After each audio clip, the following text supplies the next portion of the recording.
मसीही का तमाम ये कंबोज लाल है, वैसा ही रंगो रूप है, पैसा ही माल है।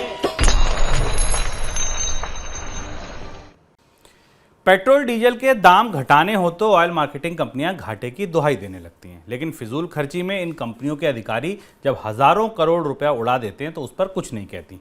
कैग की रिपोर्ट में खुलासा हुआ है कि 4 सीपीएसई यानी सरकारी कंपनियों ने अपने अधिकारियों को गैर जरूरी लाभ देने के लिए 2609 करोड़ रुपए खर्च कर दिए। ये 4 कंपनियां इंडियन ऑयल, ओएनजीसी विदेश और गेल हैं। इनमें कर्मचारियों को बेवजह के लाभ देने में इंडियन ऑयल सबसे आगे है।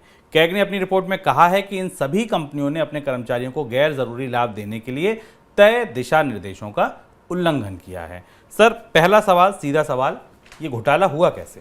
ये घोटाला हुआ कैसे, ये अपने आप में भारत की सबसे बड़ी नवरत्न तेल कंपनियों के भीतर क्या हो रहा था, ये हमारे लिए आश्चर्यजनक है। और सरकारी कंपनियां जिन्हें बहुत सारा पैसा हमारे टैक्स से, सरकार की पूंजी से मिलता है, उनके भीतर क्या हो रहा था। इस घोटाले का आकार समझें तो आपको समझ में आएगा कि किसी कंपनी में भत्तों के नाम पर कर्मचारियों को और अधिकारियों को अलाउंस और पर्क्स देने के नाम पर, इस घोटाले की डिटेल में जाएंगे तो हमें आश्चर्य होगा कि कितने क्षुद्र स्तर के कामकाज कंपनियों के भीतर होते हैं और सरकारी एजेंसियां इन्हें देख नहीं पाती। पर 2600 करोड़ के घोटाले को अगर तथ्य के तौर पर समझें तो ये इतना बजट इस साल स्वच्छता मिशन को दिया गया था। भारत में बजट में 2300 करोड़ रुपए का स्वच्छता मिशन था। स्वास्थ्य विभाग की कुछ स्कीमों का बजट इतना है जितना घोटाला इन तेल कंपनियों के भीतर हमें दिखाई दिया है। इन तेल कंपनियों में जो हो रहा था वो अपने आप में एक अनोखा काम हो रहा था।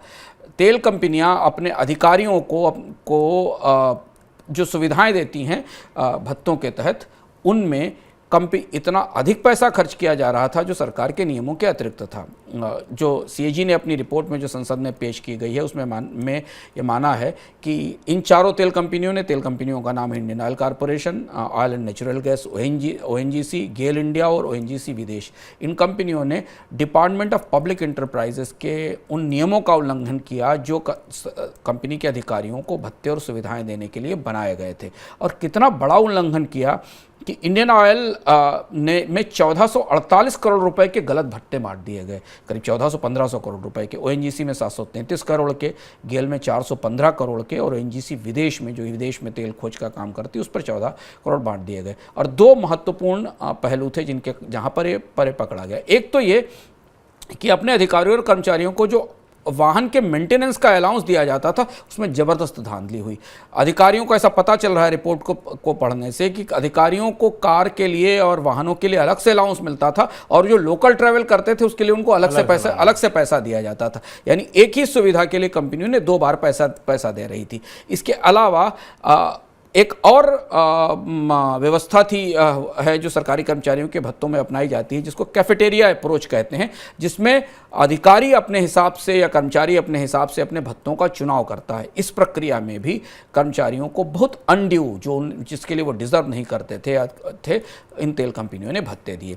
तेल कंपनियां भारत में बहुत रिच हैं, सुपर रिच हैं, क्योंकि वो तेल की कमाई पर बैठी हुई हैं। बाजार में मोनोपोली का फ़ायदा उठाती हैं, क्योंकि भारत की सारी सरकारी तेल कंपनियों की मोनोपोली है, कहीं कोई कंपटीशन नहीं है। तेल कंपनियां भर कर सरकार को डिविडेंड भी देती हैं, लाभांश भी देती, पर उसके पीछे सीएजी ने पाया कि वो 2600 करोड़ रुपए उन्होंने नियमों के से को तोड़कर सिर्फ अपने कर्मचारियों को या अपने अधिकारियों को भत्तों के तौर पर बांट दिए। सर, किन नियमों का, दिशा निर्देशों का उल्लंघन हुआ?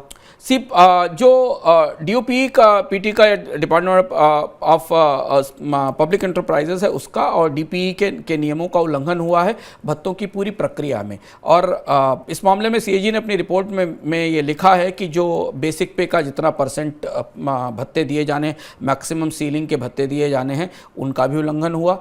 वाहनों को लेकर तो जबरदस्त नियम तोड़े गए, वाहनों के लिए भत्ते देने में, सुविधाएं देने में जबरदस्त नियम तोड़े गए।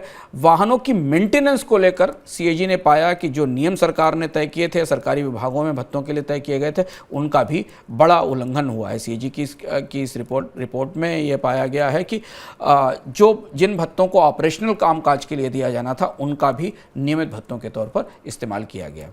सर, अब सरकार आगे क्या कर सकती है? ये रिपोर्ट आ गई कैग की, उसकी टेबल पर आगे किस तरीके के निर्णय, किस तरीके के कानून लिए बनाए जा सकते हैं? सीएजी ने कहा है कि तत्काल प्रभाव से सरकार को इन तेल कंपनियों में ये सारे जो अलाउंसेस हैं जो रनिंग और मेंटेनेंस के आधार पर दिए जाते हैं इन्हें तुरंत बंद कर देना चाहिए।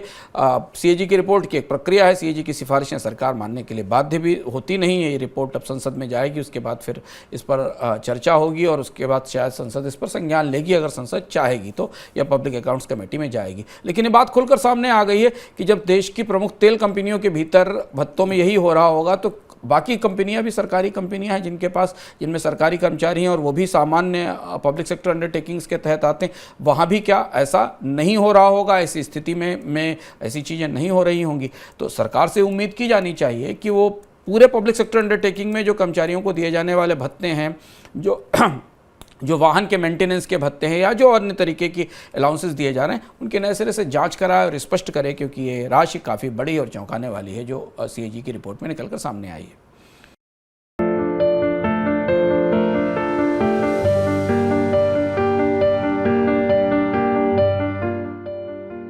આવા જ ઇન્ટરેસ્ટિંગ વિડીયો જોવા માટે આપ મની 9 ગુજરાતીની YouTube ચેનલને સબસ્ક્રાઇબ કરી શકો છો, સાથે જ રેડ આઇકન બટન દબાવજો।